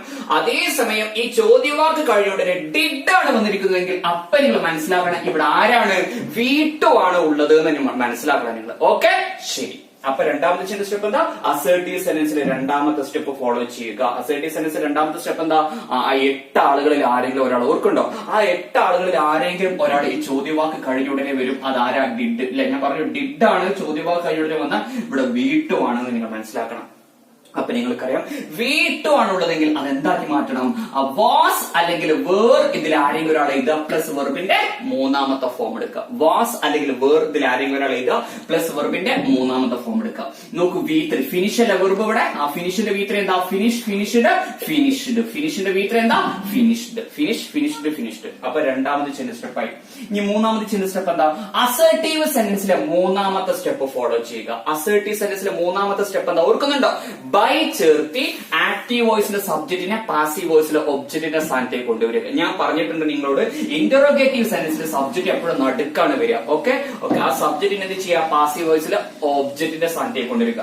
അപ്പൊ ബൈ ചേർത്ത് ഹി ഇങ്ങോട്ട് വരുന്ന എന്തായിട്ട് മാറും, ബൈ ഹിം എന്നായിട്ട് മാറും. ഓക്കെ, കഴിഞ്ഞിട്ടില്ല, ഒരാൾ കൂടിയുണ്ട്. നോക്കാം, ആക്റ്റീവ് വോയിസിലെ ഒബ്ജക്റ്റിന് അല്ലെ ഞാൻ പറഞ്ഞു ഒരു സെന്റൻസിന്റെ അവസാനം വരുന്ന ആളെന്താ വിളിക്കുക, ഒബ്ജക്റ്റ്. അപ്പൊ ആക്റ്റീവ് വോയിസിലെ ഒബ്ജക്റ്റിന് എവിടെ എഴുതേണ്ടത്, ആക്റ്റീവ് വോയിസിലെ ഒബ്ജക്റ്റിനെ പാസീവ് വോയിസിലെ ഓക്സിലറി വെർബ് കഴിഞ്ഞ ഉടനെ എഴുതുക. ആക്റ്റീവ് വോയിസിലെ ഒബ്ജക്റ്റിനെ പാസീവ് വോയിസിലെ ഓക്സിലറി വെർബ് കഴിഞ്ഞ ഉടനെ എഴുതണം. ഓക്സിലറി വെർബ് ഓർക്കുണ്ടോ, ഞാൻ പറഞ്ഞു 20 ഓക്സിലറി വെർബ് ഉണ്ട്, വാസ് വേറെ രണ്ടാളുണ്ടല്ലേ, അത് കഴിഞ്ഞ ഉടനെയാണ് ദ വർക്ക് ഈ ഒബ്ജക്റ്റിനെ ഇങ്ങോട്ട് കൊണ്ടുവരേണ്ടത്. അപ്പൊ എന്താ വരിക, ഹൗ കഴിഞ്ഞ ഉടനെ വാസ് അല്ലെങ്കിൽ വേർ അല്ലെ, പിന്നെന്താ ആ വർക്കിന് ആ ഓക്സിലറി വെർബ് കഴിഞ്ഞ ഉടനെ എഴുതുക, ദ വർക്ക് അല്ലെ, ദ വർക്ക്. ബാക്കിയൊക്കെ അതേപോലെ എഴുതാം, ഫിനിഷ്ഡ് ദ വർക്ക് കഴിഞ്ഞ ഉടനെ ഫിനിഷ്ഡ് ബൈ ഹിം. ഇനി നോക്കൂ, കഴിഞ്ഞിട്ടില്ല.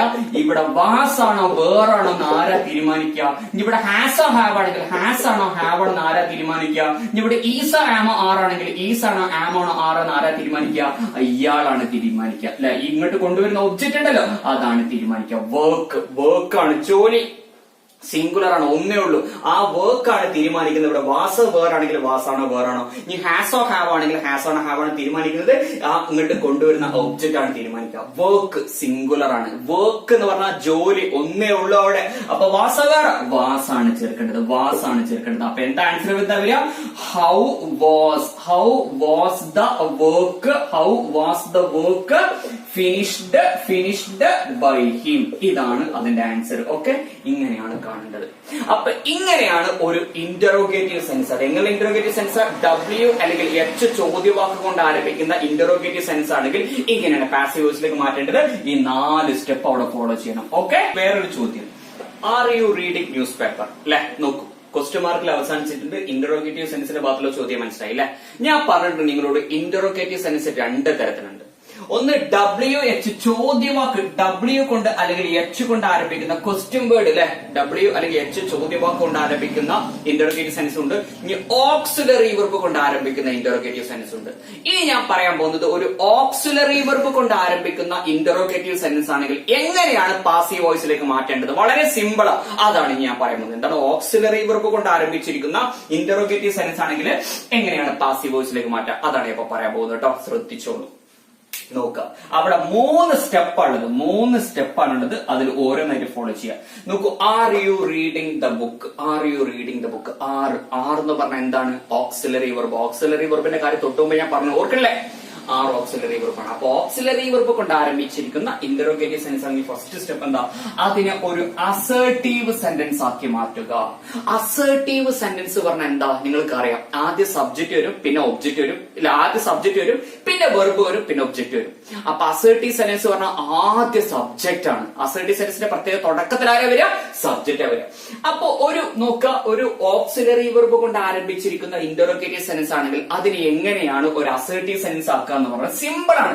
തുടക്കത്തിലുള്ള ഓക്സിലറി വെർബിനെ രണ്ടാമത് എഴുതുക, രണ്ടാമതുള്ള സബ്ജക്റ്റിനെ തുടക്കത്തിൽ എഴുതുക, ഇത്രയേ ഉള്ളൂ. അതായത് ആർ യു എന്നുള്ളതിന് യു ആർ എന്ന് എഴുതുക. ഈ ബാക്കിയൊക്കെ അതേപോലെ എഴുതുക. You are reading the book. ഇതാണ് അതിന്റെ എന്ത്, അസേർട്ടീവ് സെന്റൻസ്. അപ്പോ എന്താ ഞാൻ പറഞ്ഞത്, ഒരു ഓക്സിലറി വെർബ് കൊണ്ട് ആരംഭിച്ചിരിക്കുന്ന ഇന്ററോഗേറ്റീവ് സെന്റൻസ് ആണെങ്കിൽ പാസീവ് വോയിസിലേക്ക് മാറ്റുന്ന സമയത്ത് ഫസ്റ്റ് സ്റ്റെപ്പ് എന്താ, അതിലൊരു അസേർട്ടീവ് സെന്റൻസ് ആക്കി മാറ്റുക. എങ്ങനെ അസേർട്ടീവ് സെന്റൻസ് ആക്കുക, ഓക്സിലറി വെർബ് കൊണ്ട് ആരംഭിച്ചിരിക്കുന്ന ഇന്ററോഗേറ്റീവ് സെന്റൻസ് ആണെങ്കിൽ അസേർട്ടീവ് സെന്റൻസ് ആക്കുക സിമ്പിളാ. തുടക്കത്തിലുള്ള ഓക്സിലറി വെർബിനെ രണ്ടാമത് എഴുതുക, രണ്ടാമതുള്ള സബ്ജക്റ്റിനെ തുടക്കം എഴുതുക, അത്രേ ഉള്ളൂ. ഓക്കെ, അപ്പൊ ആർ യു എന്നുള്ളതിന് യു ആർ എഴുതുക, ബാക്കിയൊക്കെ അതേപോലെ താഴെ എഴുതുക.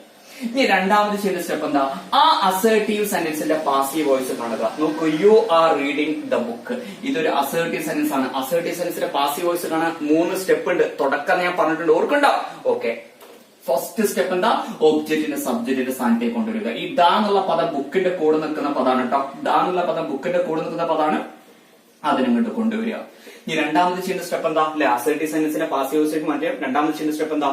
സബ്ജക്ട് കഴിഞ്ഞ ഉടനെ ഞാൻ പറഞ്ഞ 8 ആളുകളിൽ ആരെങ്കിലും ഒരാളുണ്ടോ? ഇവിടെ നോക്കൂ, are plus verb plus ing. അപ്പൊ സബ്ജക്ട് കഴിഞ്ഞ ഉടനെ ഈസ് അല്ലെങ്കിൽ ആം അല്ലെങ്കിൽ are plus verb plus ing കണ്ടാൽ ആ ഈസ് അല്ലെങ്കിൽ ആം അല്ലെങ്കിൽ ആർ അത് വീണ്ടും എഴുതുക, എന്നിട്ട് ബീയിങ് എന്ന് എഴുതുക. അതൊക്കെ ഓർക്കുന്നുണ്ടോ? Plus V3, being plus V3. അതൊക്കെ നേരത്തെ ഞാൻ പറഞ്ഞിട്ടുണ്ട്, അതൊക്കെ ഓർക്കുക. സബ്ജക്റ്റിനെ ഒബ്ജക്റ്റിന്റെ സബ്ജക്റ്റിന്റെ സ്ഥാനത്തേക്ക് കൊണ്ടുവരിക, എന്നിട്ട് നോക്കുക ആക്റ്റീവ് വോയിസിന്റെ സബ്ജക്ട് കഴിഞ്ഞ ഉടനെ 8 ആളുകളിൽ ആരെങ്കിലും ഒരാൾ വരും. അതിവിടെ are plus verb plus ing ആണ്. അപ്പൊ ആക്റ്റീവ് വോയിസിന്റെ സബ്ജക്ട് കഴിഞ്ഞ ഉടനെ ഈസ് അല്ലെങ്കിൽ ആം അല്ലെങ്കിൽ are plus verb plus ing കണ്ടാൽ ആ ഈസ് അല്ലെങ്കിൽ ആം അല്ലെങ്കിൽ ആർ വീണ്ടും എഴുതുക, എന്നിട്ട് ബീയിങ് എന്ന് എഴുതുക, എന്നിട്ട് വെർബിന്റെ മൂന്നാമത്തെ ഫോം എടുക്കുക. അല്ലെ, ഇവിടെ നോക്കൂ, റീഡ് ആണ്. റീഡിന്റെ V3 എന്താ? Read, red, red. അല്ലെ, റെഡ് എന്ന് എഴുതുക. ഓക്കെ, ശരി. ഇനി മൂന്നാമത് ചെയ്യേണ്ട സ്റ്റെപ്പ് എന്താ? അസർട്ടീവ് സെന്റൻസിന്റെ പാസീവ് വോയിസിലേക്ക് മാറ്റേണ്ട സമയത്ത് മൂന്നാമത് ചെയ്യേണ്ട സ്റ്റെപ്പ് എന്താ? ബൈ ചേർത്തി ആക്റ്റീവ് വോയിസിലെ സബ്ജക്റ്റിനെ പാസീവ് വോയിസിലെ ഒബ്ജക്റ്റിന്റെ സ്ഥാനത്തേക്ക് കൊണ്ടുവരിക. ബൈ ചേർത്തി യുവിനെ എന്ത് ചെയ്യുക? അങ്ങോട്ട് കൊണ്ടുവരിക. യു ആണ്, അപ്പൊ യുവിനെ അതേപോലെ കൊണ്ടുവരണം. യു ഒന്നും മാറ്റാൻ പാടില്ല. അതേസമയം ഇവിടെ ദം ആണെങ്കിൽ ദേ ആവും. സോറി, ഇവിടെ ദേ ആണെങ്കിൽ ബൈ ദം ആവും. ഇവിടെ ഷീ ആണെങ്കിൽ ബൈ ഹെർ ആവും. ഇവിടെ ഹി ആണെങ്കിൽ ബൈ ഹിം ആവും. പക്ഷെ യു ആണെങ്കിൽ അത് അതേപോലെ ബൈ യു. ഇതൊക്കെ ഓർക്കുന്നില്ല, ഇതൊക്കെ നേരത്തെ ഞാൻ പറഞ്ഞിട്ടുണ്ട് അല്ലെ. അപ്പൊ എന്താ അതിന്റെ പാസീവ് വോയിസ് വരിക? യെസ്. ഇനി ഇവിടെ നോക്കൂ, ഇവിടെ ഈസ് ആണോ ആം ആണോ ആർ എന്ന് ആരാ തീരുമാനിക്കുക? ശ്രദ്ധിച്ചോളൂ, ഈ നോക്കണം. ഓക്കെ, ശരി. അപ്പോ ഫസ്റ്റ് സ്റ്റെപ്പ് എന്താണ്? ഒരു അസർട്ടീവ് സെന്റൻസ് ആക്കി മാറ്റുക. അസർട്ടീവ് സെന്റൻസ് ആക്കി മാറ്റി ആ അസർട്ടീവ് സെന്റൻസിന്റെ പാസീവ് വോയിസ് കാണുക. അസർട്ടീവ് സെന്റൻസിന്റെ പാസീവ് വോയിസ് കണ്ടു അല്ലെ. നോക്കൂ, ഇനി ഇവിടെ ഈസ് ആണോ ആം ആണോ ആർ എന്ന് ആരെ തീരുമാനിക്കുക? ഈ ബുക്ക് ആണ് തീരുമാനിക്കുക. ഇവിടെ ഈസ് ആണോ ആം ആണോ ആറോ എന്ന് നോക്കൂ. ബുക്ക് എന്ന് വരുന്ന സമയത്ത് ഈസോ ആമോ ആറോ എന്താ വരിക? ഇവിടെ ബുക്സ് ആണെങ്കിൽ നിങ്ങൾക്കറിയാം ആറ് ചേർക്കണം. ഇവിടെ ബുക്കാണ്, അപ്പൊ എന്താ ചേർക്കുക? ഈസ് ആണ് ചേർക്കണം. ഇനി ഐ വരുന്ന സമയത്ത് മാത്രമേ ആം വരാൻ പാടുള്ളൂ. അപ്പൊ ബുക്കാണ് ഇവിടെ വന്നിരിക്കുന്നത്, അപ്പൊ ആറ് ചേർക്കാൻ പാടുണ്ടോ? ഇല്ല. ബുക്സ് ആണെങ്കിൽ ആറ് ചേർക്കാം. ആം എന്തായാലും ചേർക്കാൻ പാടില്ല. പിന്നെ എന്താ വരിക? ഈസ്. അപ്പൊ എന്താ ആൻസർ വരിക? ദ ബുക്ക് അല്ലെ. The book is being read by you. The book is being read by you അല്ലെ. അപ്പോ ഫസ്റ്റ് സ്റ്റെപ്പ് അതിനൊരു അസർട്ടീവ് സെന്റൻസ് ആക്കി മാറ്റുക. രണ്ടാമത് ചെയ്യേണ്ട സ്റ്റെപ്പ് ആ അസർട്ടീവ് സെന്റൻസിന്റെ പാസീവ് വോയിസ് കാണുക. അത് ചെയ്തു. ഇനി മൂന്നാമത് ചെയ്യേണ്ട സ്റ്റെപ്പ് എന്താ? ആ പാസീവ് വോയിസിൽ ഓക്സിലറി വെർബിനെ തുടക്കം എഴുതുക. ആ പാസീവ് വോയിസിൽ ഓക്സിലറി വെർബ് ആരാ? ഇതിൽ ഞാൻ പറഞ്ഞു 20 ഓക്സിലറി ആരെങ്കിലും ആളുണ്ടോ? ഉണ്ട്, ഈസ് ഉണ്ട്. ആ ഈസിനെ അങ്ങോട്ട് കൊണ്ടുവരിക. അപ്പൊ എന്താ ആൻസർ വരിക? Is the book. ബാക്കി അതേപോലെ ഇത് ഈസിനെ അങ്ങോട്ട് കൊണ്ടുവരിക. ബാക്കി അടുപ്പിച്ച് is the book being read by you. ഇങ്ങനെയാണ് ആൻസർ വരിക. Is the book being read by you. ഇങ്ങനെയാണ് എന്താണ് ഒരു ഓക്സിലറി വെർബ് കൊണ്ട് ആരംഭിച്ചിരിക്കുന്ന ഇന്ററോഗേറ്റീവ് സെന്റൻസിന്റെ പാസീവ് വോയിസ് കാണുക. ഫസ്റ്റ് സ്റ്റെപ്പ് അതിനൊരു അസർട്ടീവ് സെന്റൻസ് ആക്കി മാറ്റുക. രണ്ടാമത് ചെയ്യേണ്ട സ്റ്റെപ്പ് ആ അസർട്ടീവ് സെന്റൻസിന്റെ പാസീവ് വോയിസ് കാണുക.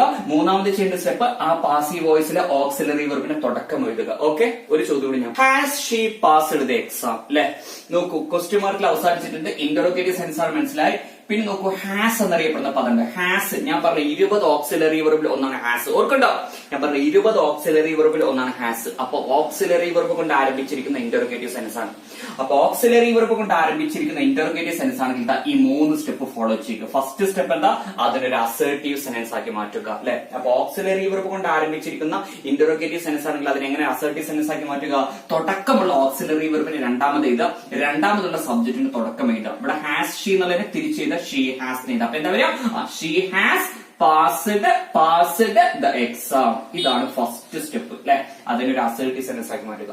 ആ അസർട്ടീവ് സെന്റൻസിന്റെ പാസീവ് വോയിസ് കാണുക. ഈ അസർട്ടീവ് സെന്റൻസ് ഉണ്ടല്ലോ, ഇതിന്റെ പാസീവ് വോയിസ് കാണുക. അസർട്ടീവ് സെന്റൻസിന്റെ പാസീവ് വോയിസ് കാണാൻ 3 സ്റ്റെപ്പ് ഓർക്കുണ്ടോ? ഫസ്റ്റ് സ്റ്റെപ്പ് എന്താ? ഒബ്ജക്റ്റിനെ ദ എക്സാം. ഇതാണെന്നുള്ള പദം എക്സാമിന്റെ കൂടെ നിൽക്കുന്ന പദമാണ്. ഒബ്ജക്റ്റിനെ സബ്ജക്റ്റിന്റെ സ്ഥാനത്തേക്ക് കൊണ്ടുവരിക. ഇനി രണ്ടാമത് ചെയ്യേണ്ട സ്റ്റെപ്പ് എന്താ? അസർട്ടീവ് സെന്റൻസിനെ പാസീവ് വോയിസിലേക്ക് മാറ്റുന്ന സമയത്ത് രണ്ടാമത് ചെയ്യേണ്ട സ്റ്റെപ്പ് എന്താ? ആക്റ്റീവ് വോയിസിലെ സബ്ജക്ട് കഴിഞ്ഞ ഉടനെ ഞാൻ പറഞ്ഞ 8 ആളുകളിൽ ആരെങ്കിലും ഒരാളുണ്ടാവും. ഇതൊക്കെ ഞാൻ അവിടെ പറഞ്ഞിട്ടുണ്ട്. ഇതൊക്കെ നോക്കുക നിങ്ങൾ. ഇവിടെ നോക്കൂ, ഹാസ് പ്ലസ് V3 ഉണ്ട് അല്ലെ. അപ്പൊ ആക്റ്റീവ് വോയിസിലെ സബ്ജക്ട് കഴിഞ്ഞ ഉടനെ ഹാസ് അല്ലെങ്കിൽ ഹാവ് പ്ലസ് V3 എന്ന് എന്താ എഴുതേണ്ടത്? ഹാസ് അല്ലെങ്കിൽ ഹാവ് ഇതിൽ ആരെങ്കിലും ഒരാൾ വീണ്ടും എഴുതുക, എന്നിട്ട് ബീൻ എന്ന് എഴുതുക, എന്നിട്ട് വെർബിന്റെ മൂന്നാമത്തെ ഫോം എടുക്കുക അല്ലെ. ഹാസ് അല്ലെങ്കിൽ ഹാവ് വീണ്ടും എഴുതുക, എന്നിട്ട് ബീൻ എന്ന് എഴുതുക, എന്നിട്ട് വെർബിന്റെ മൂന്നാമത്തെ ഫോം എടുക്കുക അല്ലെ. ഓക്കെ, അപ്പൊ നിങ്ങൾക്കറിയാം ആക്റ്റീവ് വോയിസിൽ ഹാസോ ഹാവോ ഹാഡോ കണ്ടാൽ അതിനുശേഷം വരുന്ന വെർബ് V3 ആയിരിക്കും. ഇതൊക്കെ നേരത്തെ ഞാൻ പറഞ്ഞിട്ടുണ്ട്, ഇതൊക്കെ ഓർക്കുന്നില്ലേ? അപ്പൊ ഇവിടെ V3 ഓൾറെഡി ഉണ്ട്. V3 അത് താഴെ കൊണ്ടുവന്നാൽ മതി. ആ V3 അങ്ങോട്ട് താഴെ കൊണ്ടുവരിക. ഓക്കെ, ശരി. ഇനി നോക്കൂ, ഇവിടെ ഹാസ് ആണോ ഹാവ് ആണോ എന്ന് ആരെ തീരുമാനിക്കുക? ഇവിടുത്തെ ഈ സബ്ജക്റ്റ് ആണ് തീരുമാനിക്കുക. ഇവിടെ ഹാസ് ആണോ ഹാവ് ആണോ എന്ന്. എക്സാം ആണ് ഇവിടെ, എക്സാം ആണ്. ഒരു എക്സാം ഉള്ളൂ, ഒരു പരീക്ഷ ഉള്ളൂ. എക്സാംസ് അല്ല, എക്സാം ആണ്. അപ്പൊ എന്താ വരിക? ഹാസ് ആണ് വരിക, ഹാവ് അല്ല അല്ലെ. ഓക്കെ, അപ്പൊ രണ്ടാമത് ചെയ്യേണ്ട സ്റ്റെപ്പ് ആയി അല്ലെ. ഓക്കെ, ഇനി മൂന്നാമത് ചെയ്യേണ്ട സ്റ്റെപ്പ് എന്താണ്? മൂന്നാമത് ചെയ്യേണ്ട സ്റ്റെപ്പ് എന്താ? ബൈ ചേർത്തി ആക്റ്റീവ് വോയിസിലെ സബ്ജക്റ്റിനെ പാസീവ് വോയിസിലെ ഒബ്ജക്റ്റിന്റെ സ്ഥാനത്തേക്ക് കൊണ്ടുവരിക. ബൈ ചേർത്തി ഷീനെ കൊണ്ട് കൊണ്ടുവരിക. അപ്പൊ എന്തായിട്ട് മാറും? By her. അപ്പൊ എന്താ വരിക? എന്താ പാസീവ് വോയിസ് എന്താ വരിക? ഈ അസർട്ടീവ് സെന്റൻസിന്റെ പാസീവ് വോയിസ് എന്താ വരിക? ദ എക്സാം അല്ലെ. The exam has been, the exam has been passed by her എന്ന് വരും അല്ലെ, തീർച്ചയായിട്ടും. അപ്പോ ഫസ്റ്റ് സ്റ്റെപ്പ് എന്താണ്? ആ അസർട്ടീവ്, ഇതിന്റെ ഒരു അസർട്ടീവ് സെന്റൻസ് ആക്കി മാറ്റുക. അസർട്ടീവ് സെന്റൻസ് ആക്കി മാറ്റി ആ അസർട്ടീവ് സെന്റൻസിന്റെ പാസീവ് വോയിസ് കാണുക. ആ അസർട്ടീവ് സെന്റൻസിന്റെ പാസീവ് വോയിസ് കാണുക. ഇനി മൂന്നാമത് ചെയ്യേണ്ട സ്റ്റെപ്പ് എന്താ? ആ പാസീവ് വോയിസിലെ ഓക്സിലറി വെർബിനെ തുടക്കം എഴുതുക. ഇതിൽ ഞാൻ പറഞ്ഞ 20 ഓക്സിലറി വെർബിൽ ആരെങ്കിലും ഒരാളുണ്ടോ? ഉണ്ട്. ആരാളത്? ഹാസ് ഉണ്ട്. അതിന് ഇങ്ങോട്ട് തുടക്കം കൊണ്ടുവരിക. അപ്പൊ എന്താ ആൻസർ വരിക? എന്താ ആൻസർ വരിക? ഹാസ് ദ എക്സാം അല്ലെ. Has the exam, has the exam been passed by her? Has the exam been passed by her? ഇതാണ് ഇതിന്റെ ആൻസർ വരിക. ഇങ്ങനെയാണ് ചെയ്യേണ്ടത്. ഓക്കെ, അപ്പൊ ഇങ്ങനെയാണ് ഒരു ഓക്സിലറി വെർബ് കൊണ്ട് ആരംഭിച്ചിരിക്കുന്ന ഇന്ററോഗേറ്റീവ് സെന്റൻസിനെ പാസീവ് വോയിസിലേക്ക് മാറ്റേണ്ടത്. ഈ 3 സ്റ്റെപ്പാണ് അവിടെ ഫോളോ ചെയ്യേണ്ടത് കേട്ടോ. ഒരു ഇംപാരറ്റീവ് സെന്റൻസിനെ എങ്ങനെയാണ് പാസീവ് വോയിസിലേക്ക് മാറ്റേണ്ടത് അതാണ് ഞാൻ ഇപ്പൊ പറയാൻ പോകുന്നത്. ഒരു ഇംപാരറ്റീവ് സെന്റൻസിനെ എങ്ങനെയാണ് പാസീവ് വോയിസിലേക്ക് മാറ്റേണ്ടത് അതാണ് ഞാൻ ഇപ്പൊ പറയാൻ പോകുന്നത്. അപ്പൊ എന്താ ഇംപാരറ്റീവ് സെന്റൻസ്? ഇംപാരറ്റീവ് സെന്റൻസ് പറഞ്ഞാൽ എന്താണ്? ഇംപാരറ്റീവ് സെന്റൻസ് പറഞ്ഞാൽ ഒരു സെന്റൻസിന് സബ്ജക്റ്റ് ഇല്ലെങ്കിൽ അതിനെ വിളിക്കുന്ന പേരാണ് ഇംപാരറ്റീവ് സെന്റൻസ്. അതിന്റെ തുടക്കം തന്നെ വേർബ് ആയിരിക്കും വരിക. തുടക്കം തന്നെ വേർബ്. അപ്പൊ വേർബ് സബ്ജക്റ്റ് ഇല്ലെങ്കിൽ അല്ലെങ്കിൽ വേർബ് കൊണ്ട് ആരംഭിക്കുന്ന സെന്റൻസിന് എന്ത് വിളിക്കുക?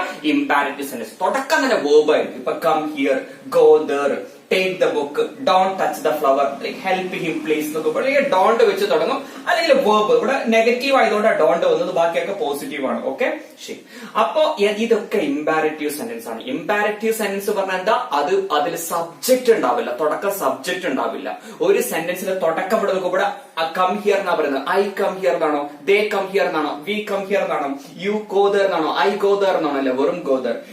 ഐ ടേക്ക് ദ ബുക്ക് ആണെന്നാണോ? ദേ ടേക്ക് ദ ബുക്ക് എന്നാണോ? അല്ല. I don't touch the flower എന്നാണോ? They don't touch the flower ആണോ? അല്ല.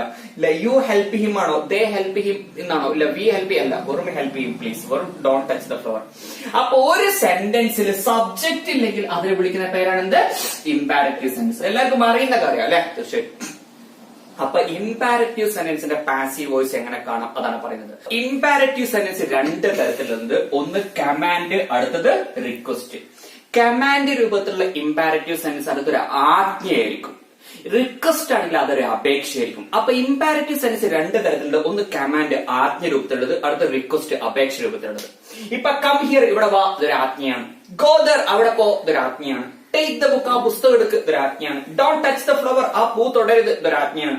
ഹെൽപ്പ് ഹിം പ്ലീസ്, നോക്കൂ പ്ലീസ് ഉണ്ട്. പ്ലീസ് ഉണ്ടോ? അത് അപേക്ഷയാണ്. ഓക്കെ, അപ്പൊ പ്ലീസ് ഉണ്ടായാൽ അത് അപേക്ഷയാണെന്ന് മനസ്സിലാക്കണം. ഓക്കെ, ശരി. അപ്പൊ ഇംപാരറ്റീവ് സെൻസ് 2 തരത്തിലുണ്ട്. ഒന്ന് കമാൻഡ്, അടുത്തത് റിക്വസ്റ്റ്. കമാൻഡ് ആണെങ്കിൽ അതൊരു ആജ്ഞയായിരിക്കും. റിക്വസ്റ്റ് ആണെങ്കിൽ പ്ലീസ് ഉള്ള പദം ഉണ്ടോ? അത് റിക്വസ്റ്റ് ആണ്. ശരി. ആദ്യം കമാൻഡ് രൂപത്തിലുള്ള ഇംപാരറ്റീവ് സെന്റൻസിന്റെ പാസീവ് വോയിസ് എങ്ങനെ കാണാം അതാണ് ഞാൻ ഇപ്പൊ പറയാൻ പോകുന്നത്. കമാൻഡ് രൂപത്തിലുള്ള ഇംപാരറ്റീവ് സെന്റൻസ് ഇപ്പൊ ഞാൻ ഇപ്പൊ പറയണം. ടേക്ക് ദ ബുക്ക്, ഇതാണ് ചോദ്യം. ടേക്ക് ദ ബുക്ക്, ഇതാണ് ചോദ്യം. ഇതിന്റെ പാസീവ് വോയിസ് കാണാൻ പറയാണ്. അപ്പൊ ഇതിൽ സബ്ജക്ട് ഇല്ല. അപ്പൊ ഒരു സെന്റൻസിൽ സബ്ജക്ട് ഇല്ലെങ്കിൽ അതിനെന്താ വിളിക്കുക? Imperative sentence.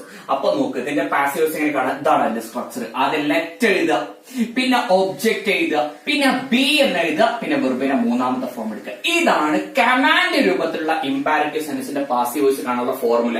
Let plus object plus be plus V3. Let plus object plus be plus V3. Okay, അപ്പൊ ടേക്ക് ദ ബുക്ക് എങ്ങനെ? ലെറ്റ് എഴുതുക, എന്നിട്ട് ഒബ്ജക്ട്. ഒബ്ജക്ട് പറഞ്ഞാൽ എന്താ? ഒരു സെന്റൻസിന്റെ അവസാനം വരുന്നതാണ് ഒബ്ജക്ട് എന്ന് പറയുന്നത്. ദ ബുക്ക് ഞാൻ പറഞ്ഞിട്ടുണ്ട് നിങ്ങളോട്. ഇതാന്നുള്ള പദം ബുക്കിന്റെ കൂടെ വരുന്ന പദമാണ്, മറക്കരുത് കേട്ടോ. അപ്പൊ ലെറ്റ് ദ ബുക്ക്, അല്ലെ. അപ്പൊ ലെറ്റ് എഴുതി, ഒബ്ജക്ട് എഴുതി. ഇനി ബി എന്ന് എഴുതുക, പി പി പി പി. ഈ വെർബിനെ മൂന്നാമത്തെ ഫോം എടുക്കുക. ടേക്കിന്റെ V3 എന്താ? Take, took, taken, taken. അപ്പൊ എന്താ ആൻസർ വരിക? Let the book B taken. ഇങ്ങനെയാണ് കാണേണ്ടത്. മനസ്സിലായി? ഇങ്ങനെയാണ് കമാൻഡ് രൂപത്തിലുള്ള ഇംപാരറ്റീവ് സെന്റൻസിന്റെ പാസീവ് വോയിസ് വരെ. എങ്ങനെയാണ്? Let plus object plus be plus V3. അപ്പൊ ലെറ്റ് ടേക്ക് ദ ബുക്ക് ആണെങ്കിൽ ലെറ്റ് എഴുതുക, പിന്നെ ഒബ്ജക്റ്റിനെ കൂടെ കൊണ്ടുവരാം, ദ ബുക്ക് അല്ലെ. ഒരു സെന്റൻസിന്റെ അവസാനം വരുന്ന ആളെ ഒബ്ജക്റ്റ് എന്ന് പറയാം, അതിൽ കൊണ്ടുവരാം. ഇനി ബി എന്ന് എഴുതുക, വെർബിനെ മൂന്നാമത്തെ ഫോം എടുക്കുക.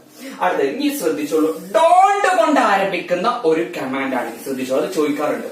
ഡോണ്ട് കൊണ്ട് ആരംഭിക്കുന്ന ഒരു കമാൻഡ് ആണെങ്കിൽ അതിന്റെ സ്ട്രക്ചർ ഇതാണ്. Let plus object plus not എന്ന് ചേർക്കുക. നടുക്ക് എന്ത് ചേർക്കുക? നോട്ട് എന്ന് ചേർക്കുക. എന്നിട്ട് ബി പ്ലസ് V3 ചേർക്കുക. നടുക്ക് നോട്ട് ചേർക്കുക. അത്രേ ഉള്ളൂ. Okay okay. അപ്പൊ ഡോണ്ട് കൊണ്ട് ആരംഭിക്കുന്ന ഒരു ഇംപാക്റ്റീവ് സെൻസ് ആണെങ്കിൽ let plus object plus not ചേർക്കുക. എന്നിട്ട് ബി പ്ലസ് V3. ഒരു എക്സാമ്പിൾ ഇപ്പൊ പറയാണ്. Don't take the book. Don't take the book എന്നാണ് ചോദ്യം നോക്കുക. ഇതിന്റെ പാസീവ് വോയിസ് എങ്ങനെ കാണാം നോക്കുക. ഇതൊരു ഇംപാരറ്റീവ് സെൻസ് ആണ്, കാരണം ഇതിൽ സബ്ജക്റ്റ് ഇല്ല. അത് മാത്രമല്ല ഡോണ്ട് കൊണ്ട് ആരംഭിക്കുന്ന ഇംപാരറ്റീവ് സെൻസ് ആണ്. അത് മാത്രമല്ല ഇതൊരു ആജ്ഞയാണ് അല്ലെ, ആജ്ഞയാണ്. അപ്പൊ ഡോണ്ട് കൊണ്ട് ആരംഭിക്കുന്ന ഒരു ആജ്ഞ, കമാൻഡ്, കമാൻഡ് പറഞ്ഞ ആജ്ഞ. ഡോണ്ട് കൊണ്ട് ആരംഭിക്കുന്ന ഒരു കമാൻഡ് ആണെങ്കിൽ എങ്ങനെ പാസീവ് വോയിസിലേക്ക് മാറ്റുക? Let plus object plus not plus be plus V3. Let ചെയ്ത ലെറ്റ് പ്ലസ് ഈ ഒബ്ജക്ട്, ഒബ്ജക്ട് ആരാ? അവസാനം വരുന്നതാണ്. ലെറ്റ് ദ ബുക്ക് അല്ലെ, ലെറ്റ് ദ ബുക്ക് അല്ലെ, ഒബ്ജക്ട് ചെയ്ത. ഇനി നോട്ട്, കാരണം ഡോണ്ട് ഉണ്ട്, അപ്പൊ നടുക്ക് നോട്ട് ചേർക്കണം. നടുക്കാണ് നോട്ട് ചേർക്കുക. ആ ഒബ്ജക്ട് കഴിഞ്ഞോടെ എന്ത് ചേർക്കുക? നോട്ട് ചേർക്കുക. എന്നിട്ട് ബി എന്ന് ചേർക്കുക, ബി എന്ന് ചേർക്കുക. എന്നിട്ട് വെർബിന്റെ മൂന്നാമത്തെ ഫോം എടുക്കുക. ടേക്കിന്റെ V3 എന്താ? ടേക്കൺ. അപ്പൊ ആൻസർ എന്താ വരിക? Let the book not be taken. ഇങ്ങനെയാണ് ചേർക്കേണ്ടത്. അപ്പൊ ഒരു കമാൻഡ് രൂപത്തിലുള്ള ഇംപാക്റ്റീവ് സെന്റൻസ് ആണെങ്കിൽ അതിന്റെ പാസീവ് വോയിസ് എങ്ങനെ കാണാം? Let plus object plus be plus V3. ഇനി ഡോണ്ട് കൊണ്ട് ആരംഭിക്കുന്ന കമാൻഡിനെ ഇങ്ങനെ കാണാം? Let plus object plus not plus be plus V3. Okay ശരി. അപ്പൊ ഇങ്ങനെയാണ് കാണേണ്ടത് കേട്ടോ. ഓക്കെ ശരി. ഇനി റിക്വസ്റ്റ് രൂപത്തിലുള്ള ഒരു ഇംപാരറ്റീവ് സെന്റൻസിന്റെ റിക്വസ്റ്റ് ആണെങ്കിൽ എന്തുണ്ടാവും? പ്ലീസ് എന്ന പദം ഉണ്ടാവും. റിക്വസ്റ്റ് രൂപത്തിലുള്ള ഇംപാരറ്റീവ് സെന്റൻസിന്റെ പാസീവ് വോയിസ് എങ്ങനെ കാണാം? സിമ്പിൾ ആണ്. ഒന്ന് ഇത് വളരെ വിരളമായിട്ട് PSC ചോദിച്ചിട്ടുള്ളൂ. വളരെ വിരളമായിട്ട് ചോദിച്ചിട്ടുള്ളൂ. ഏതോ ഒന്നോ രണ്ടോ എക്സാമിൽ ചോദിച്ചിട്ടുള്ളൂ. സാധാരണ ചോദിക്കാറുള്ളത് ഇതാണ്. ഈ കമാൻഡാ ചോദിക്കാറുള്ളത്. വളരെ വിരളമായിട്ട് ചോദിച്ചിട്ടുള്ളൂ. എന്തായാലും ഞാൻ പറയാം, ശ്രദ്ധിച്ചു കേട്ടോ. റിക്വസ്റ്റ് രൂപത്തിലാണെങ്കിൽ പ്ലീസ് ഉള്ള പദം ഉണ്ടാവും അല്ലെ. റിക്വസ്റ്റ് രൂപത്തിലുള്ള ഇംപാരറ്റീവ് സെന്റൻസ് ആണെങ്കിൽ പാസീവ് വോയിസിലേക്ക് മാറ്റി അറിയാം. യു ആർ റിക്വസ്റ്റഡ് ടു വെച്ച് തുടങ്ങാം. യു ആർ റിക്വസ്റ്റഡ് ടു വെച്ച് തുടങ്ങാം. എന്നിട്ട് ആ സെന്റൻസ് മൊത്തം എഴുതുക. അതിൽ പ്ലീസ് ഉണ്ടാവും, അയാൾ ഒഴിവാക്കുക. പ്ലീസ് ഉണ്ടാവും, അയാൾ ഒഴിവാക്കുക. ഇപ്പൊ ഒരു എക്സാമ്പിൾ പറയാണ്. Help him please, help him please. ഇതാണ് ചോദ്യം അല്ലെ. ഇതിന്റെ പാസീവ് വോയിസ് എടുക്കാൻ പറയാണ്. അപ്പൊ ഇത് കണ്ടാൽ തന്നെ അറിയാം ഇതിൽ സബ്ജക്റ്റ് ഇല്ല, ഇംപാരറ്റീവ് സെന്റൻസ് ആണ്. അപ്പൊ ഇനി നോക്കുക, പ്ലീസ് ഉള്ള പദം ഉണ്ട്. അപ്പൊ ഇത് റിക്വസ്റ്റ് രൂപത്തിലുള്ള ഇംപാരറ്റീവ് സെന്റൻസ് ആണ്. അപ്പൊ റിക്വസ്റ്റ് രൂപത്തിലുള്ള ഇംപാരറ്റീവ് സെന്റൻസ് ആണ് എങ്ങനെ പാസീവ് വോയിസിലേക്ക് മാറ്റാം? യു ആർ റിക്വസ്റ്റഡ് ടു വെച്ച് തുടങ്ങാം. You are requested to, you are requested to വെച്ച് തുടങ്ങാം. എന്നിട്ട് ബാക്കിയുള്ള ഭാഗം മൊത്തം എഴുതുക. അതിൽ പ്ലീസ് ഉള്ള വാക്കിന് ഒഴിവാക്കുക. പ്ലീസ് ഉള്ള വാക്കിന് ഒഴിവാക്കുക. ഓക്കെ. പക്ഷെ അപ്പൊ you are requested to, you are requested to help him. ഇനി അതിൽ പ്ലീസ് ഉണ്ടാവും ഉറപ്പാണ്. അത് ഇവിടെ എഴുതാൻ പാടില്ല. കാരണം ഇവിടെ റിക്വസ്റ്റഡ് എഴുതിയിട്ടുണ്ട്. ആ പ്ലീസ് ആവർത്തിക്കാൻ പാടില്ല, ആവർത്തിച്ച് തെറ്റാം. കാരണം പ്ലീസ് പറഞ്ഞാൽ തന്നെ ഒരു അപേക്ഷയാണ്. അത് ഇവിടെ റിക്വസ്റ്റഡ് ആക്കി മാറ്റിയിട്ടുണ്ട്. ഓക്കെ. അപ്പൊ റിക്വസ്റ്റ് രൂപത്തിലുള്ള ഒരു ഇംപാരറ്റീവ് സെൻസ് ആണ് എങ്ങനെ പാസീവ് വോയിസിലേക്ക് മാറ്റാം? യു ആർ റിക്വസ്റ്റഡ് ടു വെച്ച് തുടങ്ങാം. എന്നിട്ട് ബാക്കിയുള്ള ഭാഗം മൊത്തം എഴുതുക. അതിൽ പ്ലീസ് ഉണ്ടാവും, അയാൾ ഒഴിവാക്കുക. അപ്പൊ ഹെൽപ്പ് ഹിം പ്ലീസ് ആണെങ്കിൽ you are requested to help him. ആ പ്ലീസ് ഒഴിവാക്കുക. ഓക്കെ. ഓക്കെ. അപ്പൊ ഇങ്ങനെയാണ് ഒരു ഇംപാരറ്റീവ് സെന്റൻസിന്റെ പാസീവ് വോയിസ് കാണാം. ഓക്കെ ശരി. അപ്പൊ അസേർട്ടീവ് സെന്റൻസ് പറഞ്ഞു, പിന്നെന്താണ് ഇന്ററോഗേറ്റീവ് സെന്റൻസ് പറഞ്ഞു, പിന്നെ ഇംപാരറ്റീവ് സെന്റൻസ് പറഞ്ഞു. ഈ 3 സെന്റൻസ് എന്നാണ് ചോദ്യങ്ങൾ ചോദിക്കുക പാസീവ് വോയിസിന്. ഓക്കെ. വേറെ ഒന്നും ചോദിക്കില്ല. ഓക്കെ. അപ്പൊ പാസീവ് വോയിസിൽ എല്ലാ ഏരിയയും ഞാൻ ഇവിടെ കവർ ചെയ്തിട്ടുണ്ട്. ഓക്കെ ശരി. അപ്പൊ എല്ലാവരും നന്നായിട്ട് പഠിക്കട്ടെ. എല്ലാവരും നന്നായിട്ട് പഠിക്കുക. ഒരുപാട് ചോദ്യങ്ങളെ പ്രാക്ടീസ് ചെയ്യുക, പഠിച്ചുകൊണ്ടിരിക്കുക. Wish you all the best. God bless you all. By.